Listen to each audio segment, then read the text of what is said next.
මේ උදෑසන this is called Christianity 101 class එකක් right.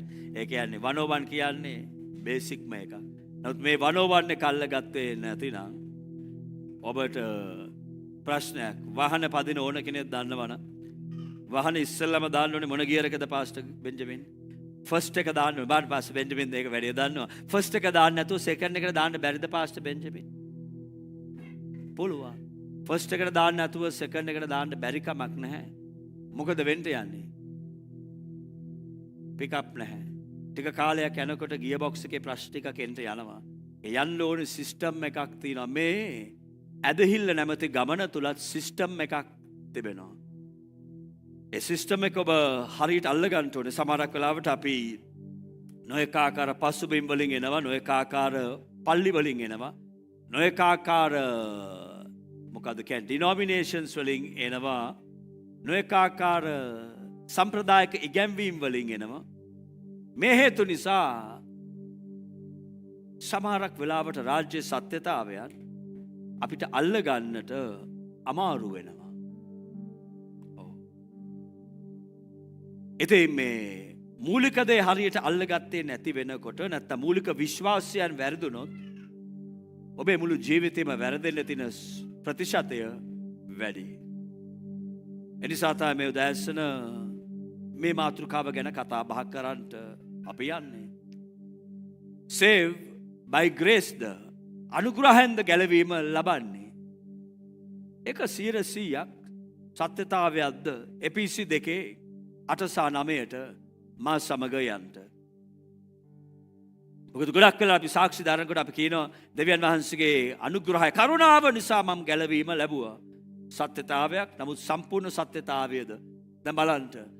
මක් නිසාද ඇදහිල්ල කරන කොටගෙන ඒ අනුග්‍රහයෙන් නුඹලා ගැලවී සිටින්නෝය. ඒ නුඹලාගේම නොව දෙවියන් වහන්සේගේ දීමනාවය. කිසිවෙක් පාරට්ටු කර නොගන්නා පිණිස ක්‍රියාවලින් නොවේ. ගැලවීම ලබන්නේ කොහමද? කොහමද? මක් නිසාද? ඇදහිල්ලෙන් සහ මොකෙද්ද? එතකොට ගැලවීම මිනිස්සෙක් ලබන්නේ අනුග්‍රහය හින්දාම නොවේ. ඇදහිල්ලකුත් නැත්තම් ප්‍රොෆට් ගැලවීමක් නැහැ. නමුත් ඇදහිල්ල තිබුණත් දෙවියන් වහන්සේගේ පුත්‍රයා තුලින් ගැලවීමක් අපිට වෙන් කළ තිබුණේ නැතිනම් අපිට ගැලවීමකුත් නැහැ. එනිසා අපි කියනකොට මම අනුග්‍රහය නිසා ගැලවීමට ආව කියන එක ඊට වඩා හොඳයි අද ඉඳලා මෙහෙම කියන එක මම අනුග්‍රහය සහ ඇදහිල්ල නිසා ගැලවීමට ආපු කෙනෙක්. අනුග්‍රහය හින්දාම නොවේ ඇදහිල්ලත් නිසා. ඒ ගැන ටිකක් ඔබ සිතන්ට ඔබගේ ඒක ඔළුවට දාගන්න පුංචි try එකක් දෙන්න. දැන් බයිබලයේ කියනවා we are saved by grace and faith. අපිව ගලවලා තිබෙනවා. අපි අහන්න ඕනේ ප්‍රශ්නේ පස්සේ බෙන්ජි මොකෙන්ද අපිව ගලවලා තිබෙන්නේ? මොකෙන්ද? අපිව ගලවලා තිබෙන්නේ මොකෙන්ද? පාපේ. මේක ඇත්ත. මතෙව් 1:21 ජේසුස් වහන්සේගේ උපත ගැන මේ විදිය ප්‍රකාශනයක් කරනවා. මේ ජේසුස් වහන්සේ ආපු කාරණා වලින් මූලිකම කාරණාවක්. මතෙව් 1:21 මෙහෙම කියනවා. ඈ පුත්‍රයෙකු බිහි කරන්නේය. මොකද්ද කරන්න යන්නේ? උන්වහන්සේට යේසුස් නම යන නාමය තබන්ට මක්නිසාද තමාගේ සෙනග ඔහුන්ගේ මොකන්ද ගලවන්ට යන්නේ? ඔහුන්ගේ පාපවලින් රද බෙනට් ගලවන්ටයි යන්නේ.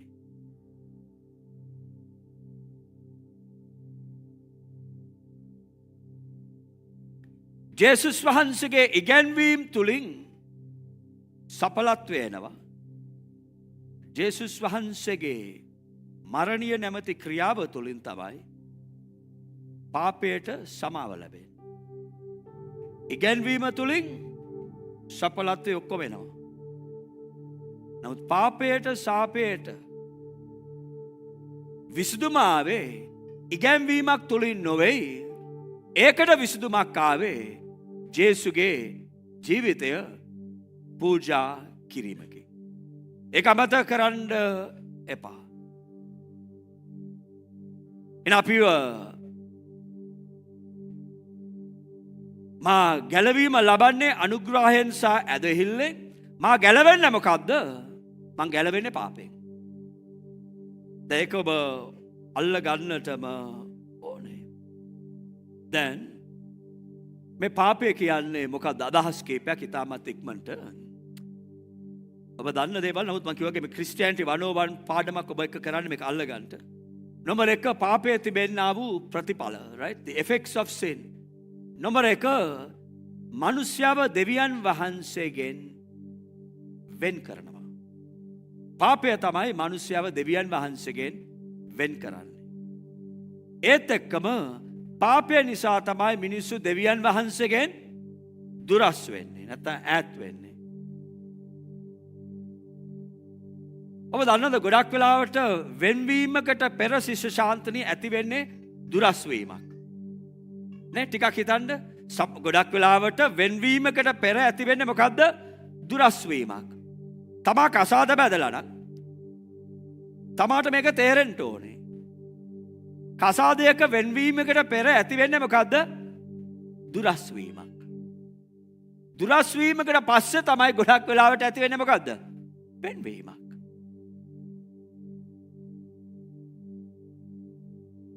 ඔබේ ෆ්‍රෙන්ඩ්ෂිප් ගෲප් එකේ ඔබ සමග ඉන්න මිනිස්සු දිහා බලනකොට ඔවුන් ඔබගෙන් වෙන් වෙන්නට පෙර එක ලකුණක් එනවා. මොකද්ද ඒ ලකුණ?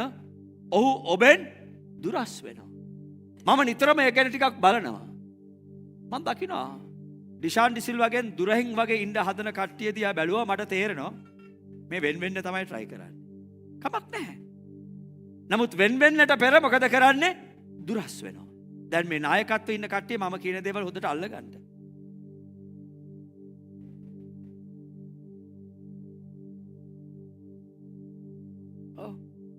මෙව ලේසි හඳුනා ගන්නට. දැන් මේ කිව්වට පස්සේ අල්ලගත දලානංගා. පාපේ the effects. නම්බර 1 මිනිස්යව දෙවියන් වහන්සේගෙන් වෙන් කරනවා. ඒ වගේම මිනිස්යව දෙවියන් වහන්සේගෙන් ඈත් කරනවා. ඒක තරම් භයානක දෙයක් තව නැහැ. ඒ නිසා තමයි ජේසුස් වහන්සේ ඇවිල්ලා වහන්සේගේ ජීවිතය පූජා කරේ. ඒත් එක්කම අපි කියනවා පාපය තුළ තිබෙන්නා වූ ඊළඟ දේ තමයි පාපය මොනවද ගේන්නේ? පාපය ලැජ්ජාව ගේනවා. පාපය විනාශය ගේනවා. පාපය වේදනාව ගේනවා. පාපය හිගකම දුප්පත්කම ගේනවා. පාපය ලෙඩ රෝග ගේනවා. මේ ඔක්කොම පාපේ ප්‍රතිඵල.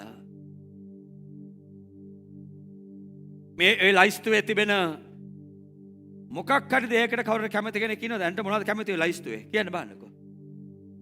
ජනා මොනවද කැමති ලයිස්තුවේ? ලයිස්තුවේ කිසි දෙයකට ඔයගොල්ලන් කැමති නැද්ද? කවුද ඔය ලයිස්තුවේ තියෙන එකට කැමති? කවුරුත් කැමති නැහැ. නමුත් ඔය ලයිස්තුවේ තිබෙන දේවල් හැම මිනිස්සෙකේම ජීවිතේ වගේ අපිට පේන්න තියෙනවා නේද සුසන්ත?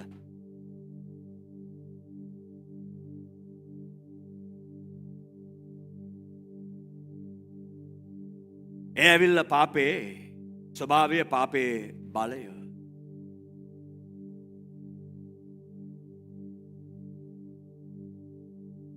දැන්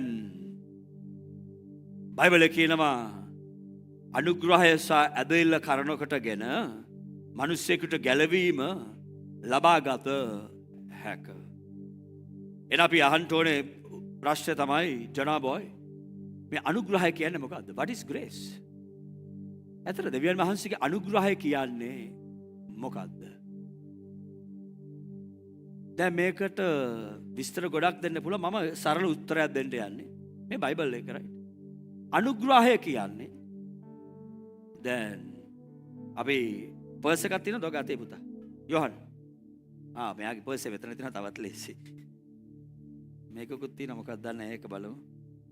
මේකෙත් තියෙනවා මේ මොකද්ද මේ right then මෙම හිතමු prophet okay then මම පාස්ටර් බෙන්ජමින්ට එන්න කියනවා ස්ටේජ් එකට එනකොට හොද අත්පොළ සන්නාදය දෙන්න. කෙන්න පාස්ටර් බෙන්ජමින් එන්න very good අපේ කඩවසම් තරුණ පාස්ටර් කෙනෙක් then පාස්ටර් බෙන්ජමින්ට ඇවිල්ලා then කම් ළඟට අනුග්‍රහය කියන්නේ තෑග්ගක්. It's a gift. දැන් මේම හිතමු. මං ඔයාට මේ තෑග්ග දෙනවා.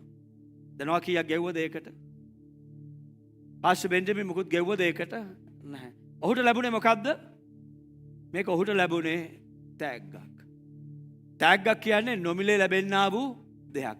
අනුග්‍රහය කියන්නේ තෑග්ගක්. පාස්ටර් බෙන්ජමින්ට කීයක් ගියාද මේකට? රුපියලක්වත් වේදුන්නේ නැහැ. මේක මෙයාට තෑග්ගක් වුණාට දුන්න කෙනාට කීයක් ගියාද? දුන්න කෙනාට වියදමක් ගිහිල්ලා තිබෙනවා. මෙයාට මේක තෑග්ගක්. 7-5ක් වියදම් කරේ නෑ පාස්ටර් ජෝඩ්. ලැබිච්ච කෙනාට තෑග්ගක්. දුන්න කෙනාට මොකද්ද? වියදමක් ආයෝජනය. එනම් ගැලවීම කියන්නේ අනුග්‍රහය සහ ඇදහිල්ල කරනකොටගෙන එන දෙයක්. මේක තෑග්ගක්. නමුත් මේ තෑග්ග අපිට තෑග්ගක් වුණාට රොෂානා ඩෝට මේ තෑග්ගට මිලයක් කවුරු හරි ගෙව්වා. අපේ ප්‍රශ්නේ ඇවිල්ලා අපි තෑග්ගට ආසයි ගෙවපු මිලයට අපිට අමතක වෙනවා. ඒ නිසා තමයි පාවුල්තුමා මතක් කරලා කියනවා කරුණා කරලා දේව අනුග්‍රහය සුළු කර ගන්නට එපා. කරුණා කරලා දෙවියන් වහන්සේගේ අනුග්‍රහය සුළු කරන්නට එපා. ඒක ඔබට තෑග්ගක් වුණාට ඒකේ ජේසුගේ ජීවිතේ කසපාරවල් 39ක් ලැජ්ජාව වේදනාව පිරිලා ලේ වැගිරීමක් දුක් විඳීමක්. ඒ නිසා ඒක ඔබට තෑග්ගක් වුණාට තෑග්ග දුන්න කෙනාට අධික මිලයක්. ඒ නිසා දේව අනුග්‍රහය සුළු කරන්නට එපා. පාස්ටර් බෙන්ජමින් තෑග්ග අරගෙන යන්න කමක් නැහැ. Thank you. Then ඊළඟ දේ තමයි දැන් මේ තෑග්ග අපි අහන්න ඕන දේ තමයි මේ තෑග්ග ලබා ගන්න කොහමද? මේ තෑග්ග ලබා ගන්න තියෙන ක්‍රමය මම කිව්වාගේ ඇදහිල්ලෙන් තමයි. right? ඒක ගැන මම අන්තිමට ආයෙත් කතා කරන්න. නමුත් මේ තෑග්ග තුල විශේෂ වූ කාරණාවල් කීපයක් තිබෙනවා. මේ තෑග්ග තුල තිබෙන ප්‍රධානම වරප්‍රසාද මොකද්ද? නම්බර 1 තමයි මේ තෑග්ගට හැකියාව තිබෙනවා මාවයි දෙවියන් වහන්සේ අතර සමගි කිරීමක් කරන්න. මේ තෑග්ගට බලය තිබෙනවා මාවයි දෙවියන් වහන්සේ අතර සමගි කිරීමක් කරන්න. ටිකක් හිතලා බලන්න. මේ තෑග්ගට බලය තිබෙනවා. පාපය මනුෂ්‍යව දෙවියන් වහන්සේගෙන් දුරස් කරනවා. මේ ගැලවීම නැමැති තෑග්ග මාවයි දෙවියන් වහන්සේව සම්බන්ධ කරනවා. ඒත් එක්කම මේ තෑග්ග තුල තිබෙනවලු පාපයට සමාව. ඒක නිසා තමයි පුදුම වූ අනුග්‍රහය ජෝන් නිව්ටන් කියන කෙනා ඔහේ ගීතිකාව ලියන්නේ ඒකයි. ඔය කියනවා ඕගොල්ලන් දන්නේ නැහැ මම කොයිතරම් පව්කාරයද ඕගොල්ලන් දන්නේ නැහැ. නමුත් මම ජේසුව පිළිගත්ත දවසේ මට ඇතිවෙච්ච සිතුවිල්ල, හැඟීම, ප්‍රීතිය, නිදහස, සමාදානය ඕගොල්ලන්ට තේරෙන්නේ නැහැ.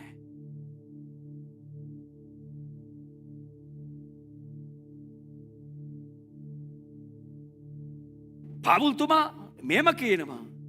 ක්‍රිස්තුස් වහන්සේව දැනගැන්ම අන් සියලු දේට වඩා උතුම් කියලා කියනවා. ඇයි? ඒ ගැලවීම තුළ සමාව ලැබීම තුළ මනුස්සයට ලැබෙන ඇතුලාන්ත සුවය, මානසික සුවය, නිදහස ඒක වචන වලින් විග්‍රහ කරන්නට අමාරුයි.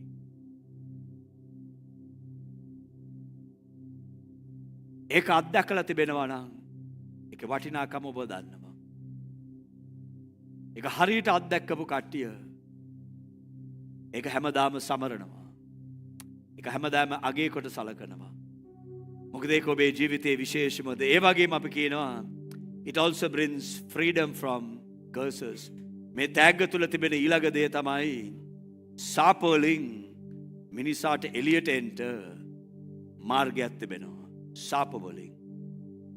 අද සාප නිසා මිනිස්සු දුක් විඳිනවා. සාප නිසා මිනිස්සු කොයිතරම් දේවල් කරනවද සාප වලින් එළියට එන්න. නමුත් බයිබලයේ කියනවා මේ ගැලවීම නැමැති අනුග්‍රහයෙන් සහ ඇදහිල්ලෙන් එන්නා වූ මේ විශේෂ වූ දීමනාව තුළ මිනිස්යන්ව සාප වලින් ගලවන්නට හැකියාව තිබෙනවලු. දැන් අපි තුල ආසාවක් ඇති වෙනවා මේ තෑග්ග ඊතරම් වටිනවා නම්, මේ තෑග්ගට ඊතරම් බලපෑමක් ජීවිතයක කරන්න පුළුවන් නම් මේ තෑග්ග ලබා ගන්නට මම මොනවද කරන්න ඕනේ? මොකද මේ තෑග්ග ඊතරම් වටිනවා. ඇත්තටම ජීවිතේ මේ ඊතරම් පරිවර්තනයක් කරන්න පුළුවන් නම් මේ තෑග්ග කොහෙන්ද මට ගන්නට පුළුවන්? බයිබලයේ මේම කියනවා ඒ තෑග්ග ගැන you can't buy it. මේක සල්ලි වලට ගන්න පුළුවන් දෙයක් නොවේ. ඒ නිසා තමයි ජීවිතේ වැදගත්ම දේවල් බ්‍රදර් සුනිල් සල්ලි වලට ගන්න බෑ. ජීවිතේ වැදගත්ම වටිනම දේවල් සල්ලි වලට ගන්න බෑ. අවුරුදු 20කට පෙර 20කට පෙර මම එක්තරා ස්ටේජ් එක නැගලා අපි යම් කිසි සමාජ සත්කාර වැඩක් කරලා ඇමතිවරයෙක් තමයි සංවිධානය කරේ. අපි ඒකට යම් කිසි දායකත්වයක් දරුවා. ඒ දවසේ මට කිව්වා පාස්ටර් කතා කරන්න. ප්‍රධාන ඇමති කෙනෙක් ලංකාවේ. මම කතා කරොත් අප්සෙට් වෙයිද දන්නේ නෑ පාස්ටර් කතා කරන්න කිව්වා. මං කතා කරන්න. මට කතා කරන්න කියන්න විතරයි තියෙන්නේ. රෙබේක මං කතා කරනවා. සිම්පල් වැඩක්. මම ස්ටේජ් එකට නැගලා සිංහල ක්‍රමයට එක එක්කෙනාට ආචාර්ය කරලා මම පටන් ගත්තා. මොකද්ද මං කිව්වේ පළවෙනි වචන ටික මට තාම මතකයි. ඒ කියන්නේ යහපත් ක්‍රියාවල් වලට වඩා චරිතේ වටිනවා කියලා මං ටිකක් හැරුණා. ඇමතුමාගේ මූණ අප්සෙට් ගියා. මං යහපත් වැඩ කරන ගොඩාක් මිනිස්සු අද අපේ රටේ ඉන්නවා. නමුත් ඔවුන්ගේ යහපත් ජීවිත නැහැ. ඒ නිසා මේ රට හදන්න හරි අමාරුයි අපිට. ආයෙත් හැරිලා බැලුවා.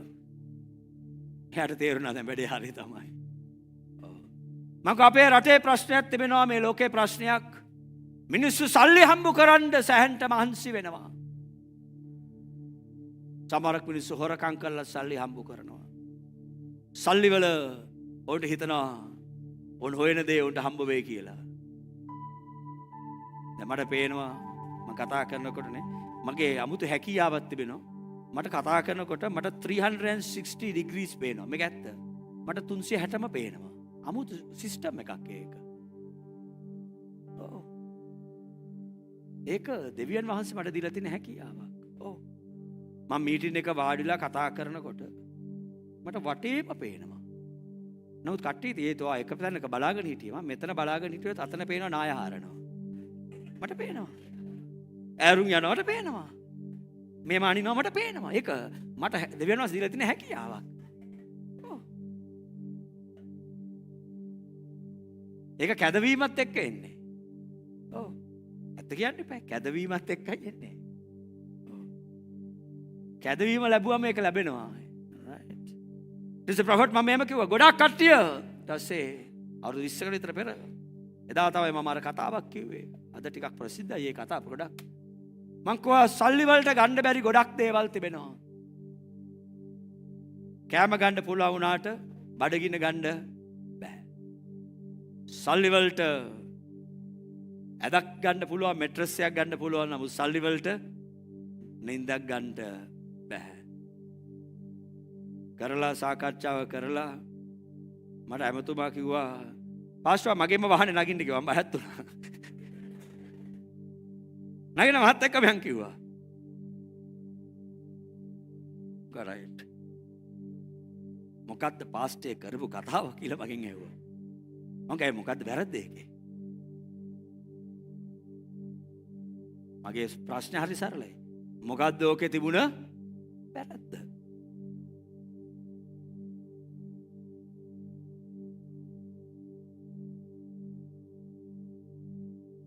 මගේ මූණ දිහා බලලා ටිකක් hina වෙලා. ඔයා පාස්ටර්නේ. ඔයාට ඒක වැරද්දක් පේන්නේ නැහනේ. මං කිව්වා ඇමතුමාට වැරද්දක් පේනවද? මට පෙරුණොත් කියන්න මම ඒක හරි ගස්සන්න මට ඕනේ. ඊට පස්සේ යාගේ PS ඔද කවුද අර MS එකේ කතා කළා කියනවා සර් පාස්ටර් ඩිල්ෂාන්ට ඔවා කියලා වැඩක් නැහැ පාස්ටර් සර්. එහෙම කිව්වා. කතාව වෙනස් වුණා. ඒ මම කියන්න හදාන්නේ මේ කතා කරන දේ ගැලවීම. මේ කතා කරන වටිනා දේ සල්ලි වලට ගන්න බෑ. ඒත් එක්කම බයිබලේ කියනවා you can't earn it. ඒක හම්බු කරන්නත් බෑ. ගැලවීම හම්බු කරන්න බෑ.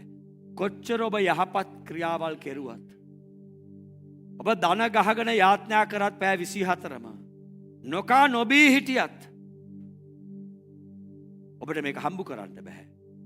ආගම් වලින් අපිට උගන්වනවා මේක හම්බු කරන්න මහන්සි වෙන්න.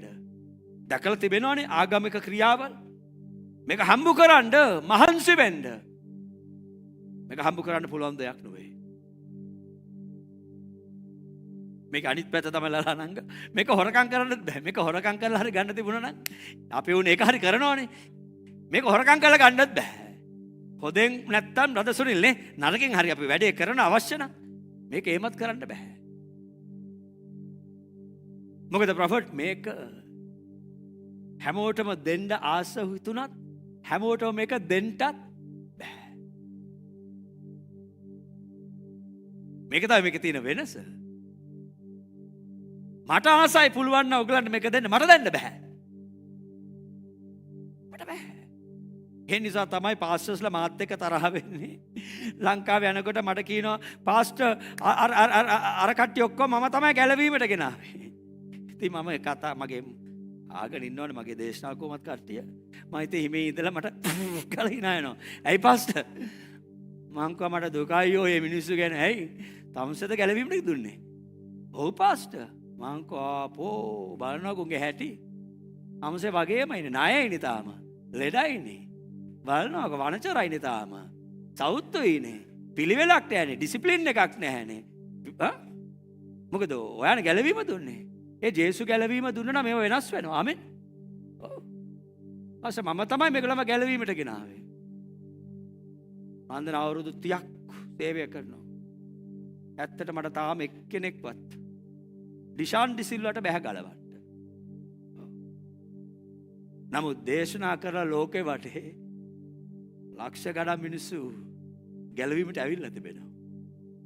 මේක තමයි ඇත්ත. නැත් අපිට ගැලවීම දෙන්න බෑ. ඔබට මේක හොරකම් කරන්නටත් බෑ. එහෙනම් ලලනංග ඊළඟ ප්‍රශ්නේ මොකද්ද? කොහොමද මේක ගන්නෙ? නැවත වාරයක් මේක ගන්න තියෙන්නේ ආයිත් එපිසි 2ට යන්නකෝ. එපිසි 2 8 සහ 9 තමයි ඒක අපිට උගන්වන්නේ. ඒ නිසා තමයි මම කියන්නේ ගැලවීම අනුග්‍රහයෙන් පමණක් ලැබෙන දෙයක් නොවේ. මොකක්ද වෙන්නේ? මක් නිසාද ඇදහිල්ල කරන කොටගෙන ඒ අනුග්‍රහයෙන් නුඹලා ගැලවී ඉතින් අපි ගැලවී සිටින්නේ කොහමද? අපි ගැලවිලා සිටින්නේ මොකකින්දද? අනුග්‍රහය නිසා. අනුග්‍රහය ලබා ගත්තේ කොහමද? අල්ලගත්තනේ. අපි ගැලවිලා සිටින්නේ අනුග්‍රහය ගැලවීම නිසා. නමුත් ඒ අනුග්‍රහය නැත්තම් ගැලවීම ලබා ගත්තේ කොහමද? ඇදහිල්ල නිසා. ඇදහිල්ලයි අනුග්‍රහයයි එකට මුණ ගැසෙන විට එතනට ගැලවීමක් ලැබෙනවා. මේක තමයි ක්‍රිස්ටියානිටි 101 ටීචින් එක. මේක බයිබල් සිම්පල් එකක්. නමුත් මට හිතුණා මේ සතියේ සුදාත්මන් වහන්සේ ගිය සවුන්දේ ඉඳලා මට කියනවා මේක දේශනා කරන්න. මොකද ගොඩක් මිනිස්සු මේ ගැලවීම ගැන හරි එලිදරව්වක් නැහැ. අපි මේ විදියට අවසන් කරන්න ඊට පස්සේ අපි දේව රාජ්‍ය තුල හැම දෙයක්ම ලබා ගන්න තියෙන එකම ක්‍රමය නේ ප්‍රොෆෙට්. මොකක්ද ඒ ක්‍රමය? ඇදහිල්ලෙන්. රාජ්‍ය තුල හැම දෙයක්ම ලැබෙන්නේ මිරකල් ඩොට කොහමද? ඇදහිල්ලෙන්. හැම දෙයක්ම ලබා ගන්නේ ඇදහිල්ලෙන්, ඇදහිල්ලෙන්, ඇදහිල්ලෙන්. හාස්කම ඇදහිල්ලෙන්, සුවය ඇදහිල්ලෙන්, නිදහස ඇදහිල්ලෙන්. මේ ඇදහිල්ලෙන් අපිට ලබා ගන්නට ඕනේ. මෙන්න මේ උදෑසන මම දන්නේ ඔබේ ජීවිතේ අවශ්‍යතාවයන් මොනවද කියන එක. නමුත් මම මේම කියනවා අන් හැම අවශ්‍යතාවයට වඩා ලොකුම අවශ්‍යතාවය තමයි හැම මිනිස්සෙක්ගෙම ගැලවීමේ අවශ්‍යතාවය. හැම අවශ්‍යතාවයකට වඩා වැදගත්ම අවශ්‍යතාවය ගැලවීමයි.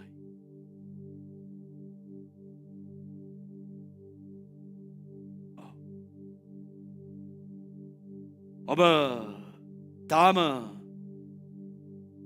මේ වගේ දෙයක් කියලා නැතිනම් මම මගේ ජීවිතයේ ජේසුට බාර දෙන්න ඕනේ.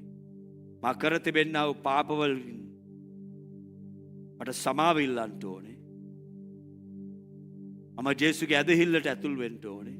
ඒ දේ කියලා නැතිනම් අද වගේ දවසක ඒ දේ කරන්න ඔබ තීරණයක් ගන්න. ඔබට හැගුණොත් මම මහා පව්කාරයෙක්. ඒ නිසා තමයි අර කතන්දරේ ස්ටාර්ට් එකේ කිව්වේ.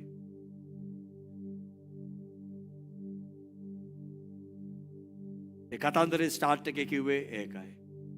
ඔහු කිව්වා මම තරම් පව්කාරයෙක් තව නැහැ. මම ජීවිත ප්‍රොෆෙට් කොච්චර නාස්ති කළද ඔහු. ටිකක් හිතන්නකෝ වහල් භාවයට බලෙන් අරගෙන මිනිස්සු විකුණනකොට ලලාලංග නේ අපි දෙමව්පියන්නේ මෙතන නිකා හරි දෙන්නේ කැවිල්ලා අපේ ජෝයල් බෝයයි මිරකල් වරගෙන ගියොත් වහල්කමට මොනවා වේද ඔයගොල්ලන් දෙන්නට මොන දේ තිබුණත් මොකටද ඒ ගෙදර වැඩක් නැහැ